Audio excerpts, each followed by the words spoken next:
Hi friends, welcome to Mrs Kalaivino YouTube channel. இந்த வீடியோவில் எனக்கு கிறிஸ்மஸ் ஆர்டர்ஸ் தான் பார்க்க போகிறோம். அதை எப்படி பண்ணேன், அதை எப்படி பேக் பண்ணேன், அதெல்லாம் ஒன் பை ஒன்னாக பார்க்கலாம். வாங்க வீடியோக்குள்ளே போகலாம். இதுக்கு நான் 12 முட்டையை இந்த ஸ்டாண்ட் மிக்சரில் உடச்சி ஊற்றிக்கிட்டேன். இந்த ஸ்டாண்ட் மிக்சரில் 2.5 kg கேக் செய்யலாம். க்ரீம் போட்டு செய்கிறது இருந்தால் 2.5 kgக்கான பேட்டர் இதில் செய்ய முடியும். இது க்ரீம் போடாத ப்ளெயின் கேக்குன்றதுனால இதில் 1.5 கிலோ தான் செய்ய முடியும். இது 1.5 வரைக்கும் செய்யலாம். ஏன்னா இதுக்கு பேட்டர் ரொம்ப ப்ளஃபியாக இருக்கணும்னு அவசியம் இல்லை. ஸோ இதில் 1.5 kg கேக் செய்யலாம்.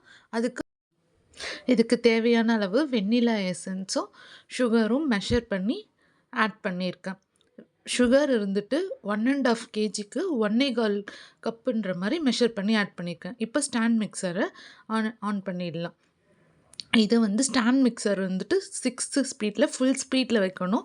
அப்போ தான் இது கரெக்டாக இருக்கும். இப்போ அதுக்குள்ளே ஓவனை ஆன் பண்ணிக்கலாம். 2 ஓவன் இருக்குது. ரெண்டையுமே நான் ப்ரீஹீட் பண்ணுறதுக்காக வச்சிட்டேன்.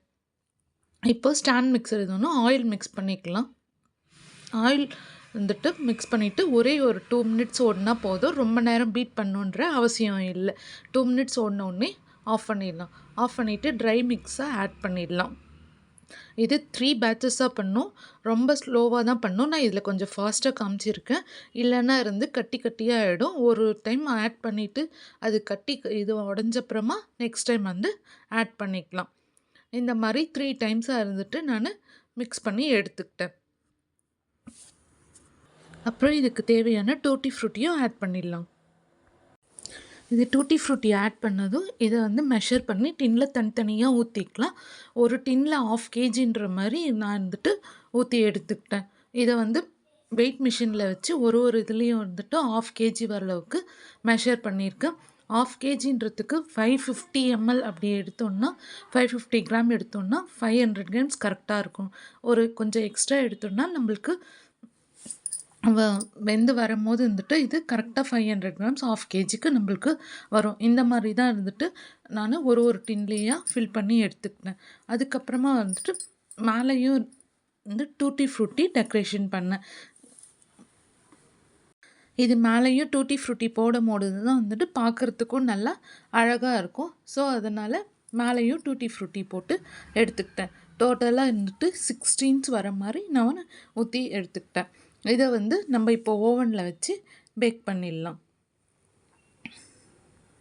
இந்த 6 டின்னையும் இந்த பெரிய ஓவனில் 4 டின்னும் அதே மாதிரி ஒரு சின்ன ஓவன் இருக்குது. அதில் 2 டின்னுன்ற மாதிரி வச்சு பேக் பண்ணியிருந்தேன். இதில் ஒரே டைமில் 4 பண்ணலாம். நம்ம தேவைன்னா இதில் 6யும் வைக்க முடியும். நான் இதில் ஆனால் 4 தான் வச்சு பேக் பண்ணியிருக்கேன். என்கிட்ட இன்னொரு ஓவன் இருக்கிறதுனால ஸோ அதில் நான் வச்சுக்கிட்டேன். அது ப்ரெஸ்டீஜ் ஓவனு. அதில் நான் 2 டின் வச்சுக்கிட்டேன். டோட்டலாக மொத்தம் 16 பண்ணி எடுத்துருந்தேன். இந்த மாதிரி தான் நான் பண்ணேன். இது உங்களுக்கு போர் அடிக்கிற மாதிரி இருக்கலாம். நான் இவ்வளோ இதுவாக சொன்னால் தான் உங்களுக்கும் ஒரு ஐடியா கிடைக்கும். ஸோ அதனால தான் எல்லாமே டீட்டெயில்டாக சொல்லிகிட்ருக்கேன்.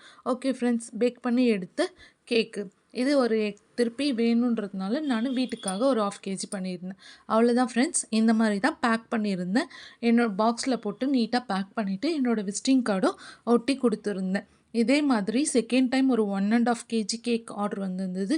அதே மாதிரி திரும்பவும் ஒரு 2 kg வந்தது. எல்லாமே இந்த மாதிரி திரும்பவும் இதே மாதிரி பண்ணி பேக் பண்ணி நீட்டாக கொடுத்துட்டேன். அவ்வளோதான் ஃப்ரெண்ட்ஸ். இந்த கிறிஸ்மஸ்க்கு இப்படி தான் போச்சு. உங்களுக்கும் இந்த வீடியோ பிடிச்சிருந்துச்சுன்னா மறக்காமல் லைக் பண்ணுங்கள், ஷேர் பண்ணுங்கள், சப்ஸ்கிரைப் பண்ணுங்கள். பை.